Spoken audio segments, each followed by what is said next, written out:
मां कुरान थे हथ रखी मां पंहिंजे घर में ख़ुशि तलाक ॾियणु चाहिनि था।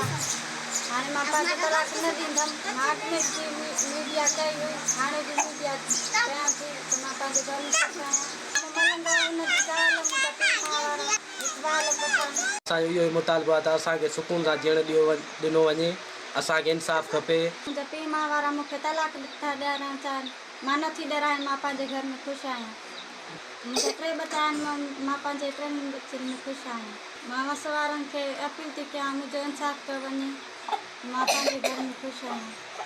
छोकिरी ॾिनी आहे रब जी राह में, उहो अलाह जे नाते ॾेई मुंहिंजे मुड़ुस मना कई आहे, फ़ैसिलो कयो आहे छोकिरी खे। मूंखे मुंहिंजे मुड़ुस मना कई आहे, ज़ोरी मूंखे मुंहिंजे ॾेर पंहिंजे क़ुरान जा वास्ता ॾेई, हाजी शाह जो मूंखे कसम ॾेई मूंखे ॾिनी आहे पंहिंजी नूंहुं। अॼु मूंखे नूंहुं ॾेई अलाह जी राह में, अॼु असां त उहो जहिड़ो आहे वहिला।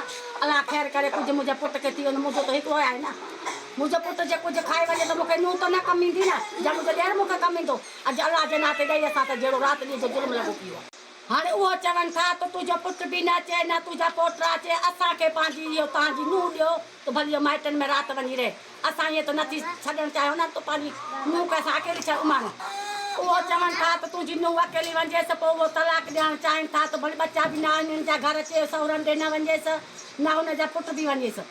साहब सिकंदर वियासीं त साहब सिकंदर चए थो हाणे नंढिड़ो हिकिड़ो छोकिरो आहे, उहो छोकिरो मूंखे हली थो।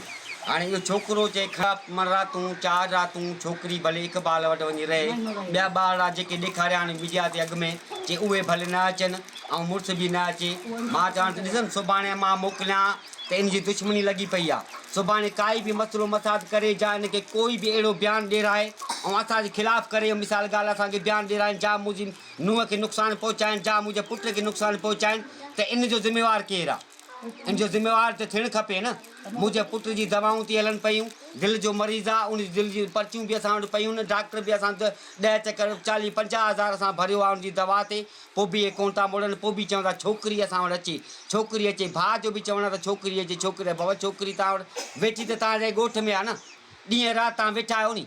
असां जंजीर त कोन हणी विया आहियूं। तव्हां पंहिंजी छोकिरी सां मिलणु ईंदा आहियो, तव्हांखे असां रोकियो आहे जा तव्हां उन छोकिरीअ सां मार कुट कई आहे? छोकिरी राति तव्हां वटि टिके छो? हे असांखे ज़हर ॾींदा छा? असांखे इन्हनि में ख़ौफ़ आहे, असांखे इन्हनि में ख़ौफ़ आहे त असांखे जा मुंहिंजे पुट खे नुक़सानु ॾियणु चाहिनि था। जे असांखे किथे बि नुक़सानु थियो तिरभर जो बि त असां इक़बाल ॾे भाईंदासीं, इक़बाल जे पुटनि ॾे, ऐं मां पंहिंजे भाउ ॾे भाईंदुमि मलंग ख़ान। उन्हनि वस वारनि खे मुंहिंजो इहो ई अपील ऐं गुज़ारिश आहे, ॿाहूं ॿधी अर्ज़ु आहे त तव्हां उनजा मलंग जा बि मीडिया ते चढ़ियो आहे, उनजा बि बयानबाज़ी ॿुधो त उहो असांखे घटि वधि थो ॻाल्हाए। उहो असांखे घटि वधि ॻाल्हाए थो। असांखे वस वारनि SP खे, IG खे ऐं हाई कोर्ट खे असांजी अपील आहे, ऐं गंबर जे थाणे SP खे बि असांजो अर्ज़ु आहे ऐं गुज़ारिश आहे त असां सां इंसाफ़ कयो वञे। असांखे धमकी ॾिनी वञनि अथई, असांखे काई नुक़सानु थियो त असांजी ज़िम्मेवार हे आहिनि।